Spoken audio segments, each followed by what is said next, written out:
ধারণা বলুন, এটা হলো টেকনিক্যালি কোনো জিনিসকে বন্ধ করা একটা পদ্ধতি। কথা বুঝতে পেরেছেন? এবার মানুষ মোটামুটি হয়ে গেছে। এখন আমি প্রশ্নটা উত্তর দিই। প্রশ্ন হলো এই যে মিনহা খলাকনাকুম ওয়া ফিহা নুঈদুকুম ওয়া মিনহা নুখরিজুকুম তারাতান উখরা পাঠ করা যাবে কি যাবে না? আমরা পড়ি, কেউ পড়ে না, কিন্তু বলেছিলাম আমাদের দলিলটা কি, কেউ পড়ছে না, তাদের দলিলটা কি? তাদের দলিল আমি বলেছিলাম কি দলিল আছে বলুন তো? ভোতড়া যুক্তি। ভোতড়া যুক্তিটা কি? ভোতড়া যুক্তি এরকম যে তারা বলে মিনহা খলাকনাকুমের মানে কি? মিনহা খলাকনাকুম মানে হলো আমি তোমাকে ইহা থেকে সৃষ্টি করেছি। কথা বুঝতে পেরেছেন? ওয়া ফিহা নুঈদুকুম, আবার ইহাতে তোমাকে আমি নিয়ে আসবো, এখানে আমি তোমাকে রাখবো। এটা কোথাকার? কোথাকার জি? আমি তোমাকে মাটি হতে সৃষ্টি করেছি বলেছি কে? আল্লাহ। এই কথাটা হলো আল্লাহ। তো আল্লাহ মিনহা খলাকনাকুম এটা বলেছেন। এবার মাটি দেওয়ার সময় আপনি যদি এরকম মিনহা খলাকনাকুম বলেন, তার মানে হলো আপনি বলছেন যে আমি তোমাকে মাটি হতে সৃষ্টি করেছি, অথচ স্রষ্টা তো একটাই আল্লাহ, আছে কি নাই? এই জন্য এই দোয়া পাঠ করা যাবে না। এটা কি যুক্তি না উক্তি? জোরে বলুন না, এটা কি দিল? যুক্তি দিল না উক্তি দিল? উক্তি। বুঝতে পারছেন? কোরআনের ভাষা বা নবীর ভাষা, এটা হলো যুক্তি। কিন্তু আমরা দেখব এই যুক্তিটা কি চোখা যুক্তি না ভোতরা যুক্তি। যদি চোখা হয়, চলতি হয়, মানতে কোনো সমস্যা নাই। কিন্তু যদি ভোতা হয় বা অচল হয়, তাহলে মানতে সমস্যা আছে কি নাই? আছে। মানে আল্লাহর কথা আমরা বান্দা বলতে পারবো না, দোয়া হিসেবে এটা প্রয়োগ করতে পারবো না, এটা হলো যুক্তি। আচ্ছা বলুন তো বাপ, আমরা নামাজ পড়ি, নামাজ পড়ার সময় সূরা ফাতিহা পড়লাম, তারপরে আরেকটা সূরা মিলাচ্ছি, মনে করেন কুল হু আল্লাহু আহাদ। কুল হু আল্লাহু আহাদ, কুল হু আল্লাহু আহাদের অর্থটা কি? কুল মানে তুমি বলো, তুমি বলো। আল্লাহু আহাদ মানে আল্লাহ এক, তুমি বলো আল্লাহ এক। এটা কে বলেছেন বাপ? এটা কে বলেছেন? আল্লাহ বলেছেন। কাকে? নবীকে বা বান্দাকে? হে বান্দা বা হে নবী, তুমি বলো আল্লাহ এক। এবার আপনি নামাজে গিয়ে, নামাজটা কার সঙ্গে আপনার হয়? নামাজটা কার সঙ্গে মানে কথোপকথন হয়?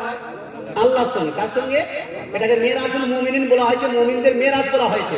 নামাজের মধ্যে দাঁড়ালেন আপনি, আর আপনি বলছেন কুল হু আল্লাহু আহাদ, তুমি বলো আল্লাহ। আল্লাহ বলছেন বান্দাকে তুমি বলো, আর আপনি বলছেন আল্লাহকে তুমি বলো। হানা বলো না, এই ওই যুক্তি অনুযায়ী কুল হু আল্লাহু আহাদ এটা নামাজে পড়া যাবে? হানা বলো না। মিনহা খলাকনাকুম যদি না পাঠ করা যায়, তাহলে নামাজের মধ্যে না তো কুল হু আল্লাহু আহাদ পড়া যাবে, না কুল আউযু বিরাব্বিল ফালাক পড়া যাবে, না কুল আউযু বিরাব্বিন নাস পড়া যাবে, না তো আপনার কুল ইয়া আইয়ুহাল কাফিরুন পড়া যাবে। সুতরাং এই যুক্তি কোনদিনে চোখা যুক্তি হতে পারে না, বরং এটা হলো ভোতা যুক্তি, আর ভোতা যুক্তি দিয়ে ইসলাম চলে না। কথা বুঝাতে পেরেছি?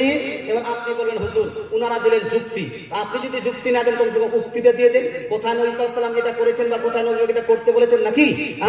একদিকে যুক্তি আর একদিকে উক্তি হয়। উক্তি যদি হয় কোনটা বেশি মজবুত হবে বাপ? উক্তি বুঝেন না আপনারা?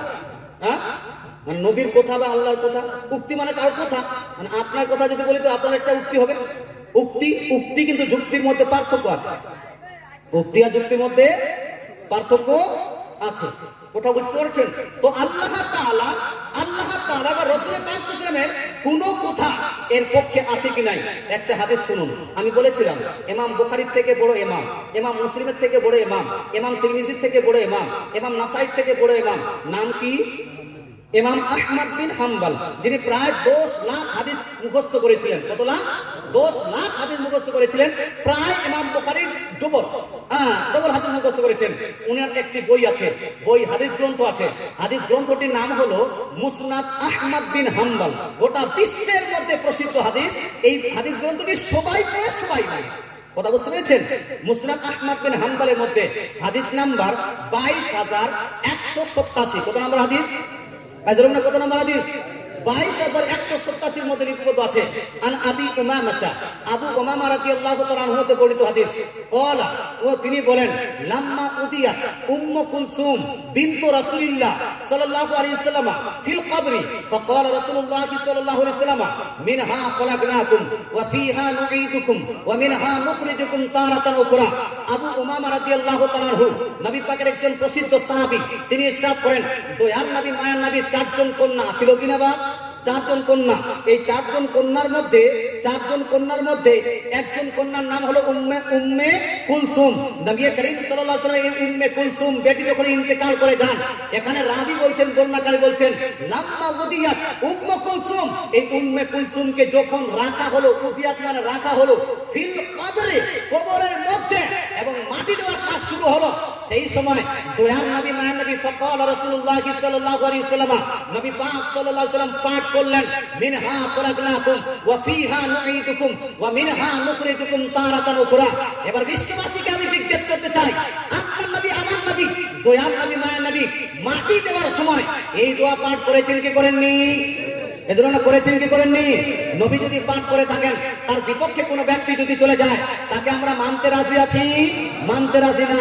কারণ দয়ার নবী যেই দিকে, সুন্নি মুসলমান সেই দিকে। But you will ask me, আপনি আমাকে জিজ্ঞেস করতে পারেন। কি জিজ্ঞেস করতে পারেন? না যে হুজুর মিনহা, এই হাদিসে তো দেখা যাচ্ছে মিনহা খলাকনাকুম ওয়া ফিহা নুঈদুকুম ওয়া মিনহা নুখরিজুকুম তারাতান উখরা, একসঙ্গে নবী পাঠ করে দিলেন, হয় কি না? এটা তো বুঝে যাচ্ছে। কিন্তু আমরা তো এমনটা করি না। আমরা করি কি, এক মুষ্টি মাটি নিয়ে কবরে রেখে তারপর বলি মিনহা খলাকনাকুম, নাকি? আবার দ্বিতীয় মুষ্টি মাটি নিয়ে কবরে রাখলাম, তারপরে বললাম ওয়া ফিহা নুঈদুকুম, তৃতীয় মুষ্টি মাটি নিয়ে কবরে রাখলাম, আবার বললাম ওয়া মিনহা নুখরিজুকুম তারাতান উখরা। তিনবারই দোয়াটা পড়ি, নাকি? তিনবার পড়ি। আর মাটি কয়বার দিই? কয়বার দিই? বলুন না, কয়বার? তিনবার। এই যে তিনবারের সিস্টেম, এই সিস্টেমটা আপনারা পেলেন কোথায়? কারো কাছে দলিল থাকতো না থাক, আমাদের কাছে দালালি নয়, দলিল অবশ্যই আছে, বলে সুবহানাল্লাহ।